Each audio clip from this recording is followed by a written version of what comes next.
Hi everyone, and thanks for watching. I'm Julia Saladino. I'm the head of research here at IBISWorld in Australia. We've got a great session coming up today. We're going to be unpacking our latest white paper, which is entitled The Bottleneck of Australia's Productivity Potential. It looks at what's holding the country back when it comes to productivity growth, a topic on everyone's mind at the moment. A huge part of the story is about labour shortages, so we're going to dive in and see what that all means for the Australian economy. To talk us through these findings, I'm joined by one of the paper's authors, Nick Larter, who's one of our senior industry analysts here at IBISWorld. And Nick, thanks for joining us. Thanks for having me. Nick, we're going to cover some of the key highlights from the paper. So let's have a look at some of the trends that I guess you found particularly interesting. Take a look at some of the industries that are being hit the hardest and maybe have a look at what we might see going forwards if these issues aren't addressed. So we've got a big topic ahead of us, so I guess we'll just jump right in. Nick, get us started. If you had to sort of bottle this white paper down to, say, 3 key takeaways or key ideas, what would they be? So during Callum and my research looking at labour shortages, the 3 things that I took away from it predominantly were declining birth rates over the past several decades. They've resulted in our population trending older, and it's shaping us towards an unfavourable population pyramid, which basically means that the proportion of our population that is beyond working age is getting larger and larger relative to where it was in the past. It's not quite as bad as some countries like Japan, but it's not great, and it doesn't bode well for the future. Secondly, how dependent we are on migrant labour. Without immigrants from overseas filling vital roles in our economy, we'd be in an even worse position regarding labour than we are now. And to me, it means that the demonization of immigrant workers, it's an even more terrible precedent to set, not just xenophobic, but frankly, self-destructive to a degree. And then finally, if Australia is to improve its economic complexity, a change that simply has to happen, we'll need to continue to expand the number of Australians that hold advanced degrees.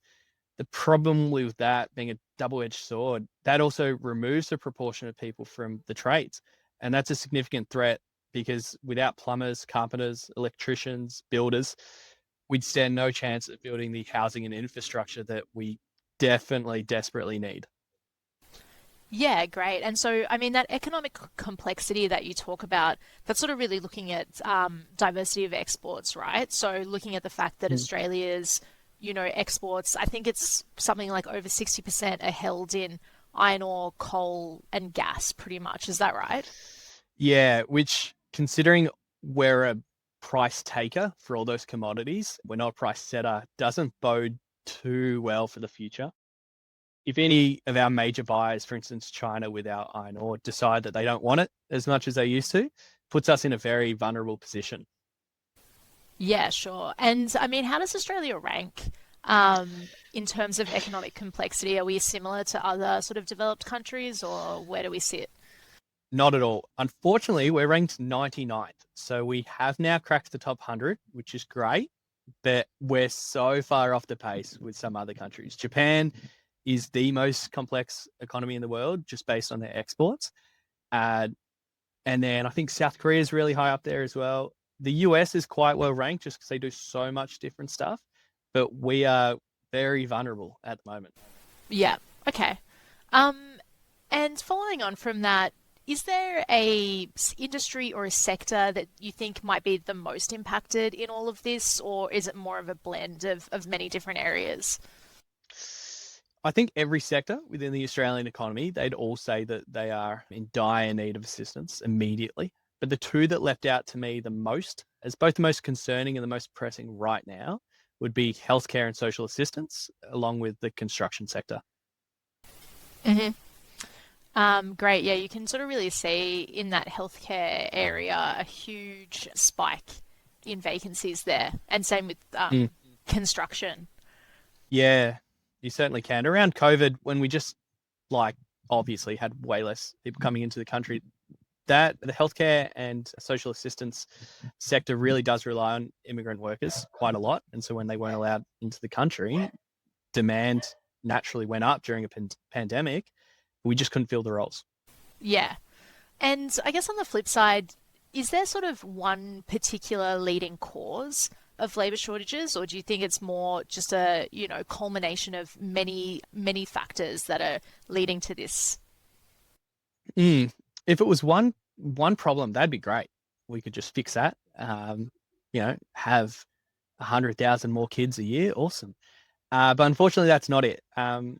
Declining birth rates is a major driver. They've been falling since the 80s. They did temporarily recover in the early 2000s, thanks to incentives and schemes like the baby bonus. However, the precedent was already set for a population that's got a greater need for healthcare because of a greater proportion being older than it's able to organically provide, which has resulted in us having exchange programs. I think WA now has an exchange program for graduate doctors with India. And Ireland, it helps that they have the GAMSAT is useful in both Australian and Irish universities, but Irish doctors, massively popular coming over here as well. Another issue that's driven these shortages has always been an emphasis for people to go to uni and not TAFE. I certainly remember when I was in high school, there was a push, get your bachelor's degree, go on to work in whatever advanced field from that. And there was a bit of a stigma against going to TAFE, which I think is completely unjustified. And it's meant that now teens might be cautious to elect to receive a trade education or pursue an apprenticeship. Over a long enough time frame, this has meant that there's not enough tradespeople to supply the market, which has driven up construction costs as well as inputs and materials. Labor is a significant factor there. And while there's a plethora of other factors, I think those are the two most pressing to me. Yeah, absolutely. So if we do nothing, leave this, whole thing unaddressed and just put it in the sort of too hard basket, what impact do you think that'll have on the economy? Or what if we continue to do nothing and these shortages increase? What will that do to the economy? Yeah, well, from a slightly pessimistic view, I think we put housing into the too hard basket. Another analyst of ours, Andrew, raised some excellent points on that at another presentation a few months ago, which you'll be able to see through our socials. He's got some stuff on that. But if we were to leave it to do nothing and just let it go, I think that we'll be left with a country whose exports have become devalued. And that's a factor of us just lacking the economic complexity that we need. And those exports, the price that we get for them will be highly volatile through a lack of international demand or a lack of workers to move into new future-facing fields such as renewable energy generation instead of fossil fuel. We'll also have a country whose housing has become even more affordable. Now, research around the world has shown that when housing becomes less affordable, couples have less children or opt to have none, as they just don't see it as a sustainable lifestyle, which just exacerbates our population issues. And we'll eventually end up as a country that, despite having this fantastic public healthcare, will just lack the people to care for the elderly and sick amongst us. Yeah, definitely. I mean, we can see from this chart here the projected employment growth by industry hitting those main sectors that you've been talking about: healthcare, construction, professional services. So that combination of tradies and university educated people, as well as people to power the healthcare sector for that aging population that we're on the cusp of seeing. Yeah, it's quite a scary outlook, really. The other thing is that for that middle category that you have there, or the second sector there, it's not just bachelor degrees that we're going to need. It's masters and PhDs. There was a saying I heard a few years ago that masters or an honors degree is today's bachelor degree. And therefore, like if you extrapolate that, sooner or later, it's kind of going to be masters and PhDs that we need, which there's a longer skill gap there for people to reach those levels of qualification, which means it's longer that they're not productive for the economy and arguably taking more from the taxpayer than they are giving back as well. So this is something that has to be taken care of soon. Yeah, absolutely. And so, do you think, is there sort of an industry that you think, if you're the federal government or if you're a state government, is there an industry that you think really needs to be addressed above all others? For me, in my opinion, it's probably construction. It's easy to say as a renter who doesn't own a home, I suppose, but the lack of supply in the market really does make it hard to get things moving for Australia, population-wise. Now, there are some incentives that have moving that way. Fee-free TAFE, both the state and federal governments have come into an agreement for that. And it's incentivizing TAFE uptake, which at the very least might reduce the stigma and therefore incentivize or promote it as a viable avenue for education to a greater extent than it is now, resulting in more apprentices. And then New South Wales TAFE, they've got 3 sites. I think it's Sydney, Newcastle, and Wodonga. Massive renovations coming to turn them into future-facing TAFEs that are able to fulfill these construction jobs or train the people needed for them, as well as train people in advanced manufacturing or renewable energy generation. These are the economic complexity that we really need. Yeah, the old build it and they will come theory, I guess, is Yeah, there what you we're go. looking at Field there. of dreams. Yeah.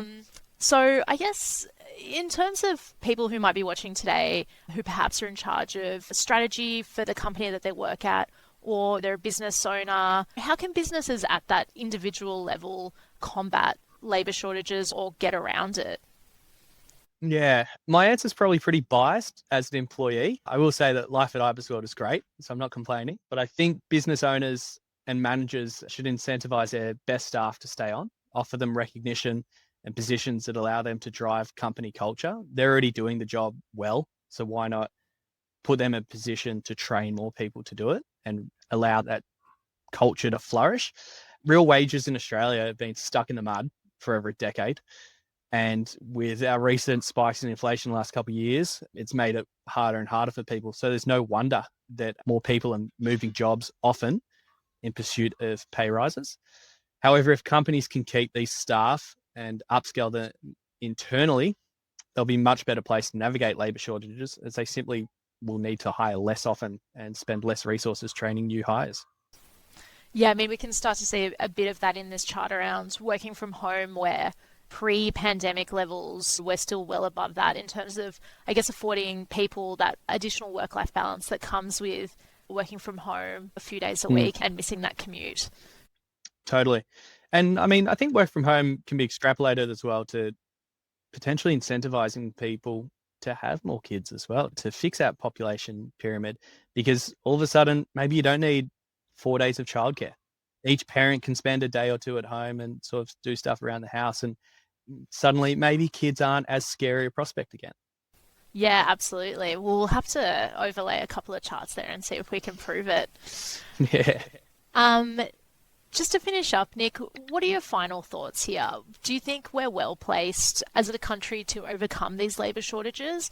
Obviously, we have white papers as well from our UK and our German office on a similar topic. Those countries are experiencing a similar phenomenon to us.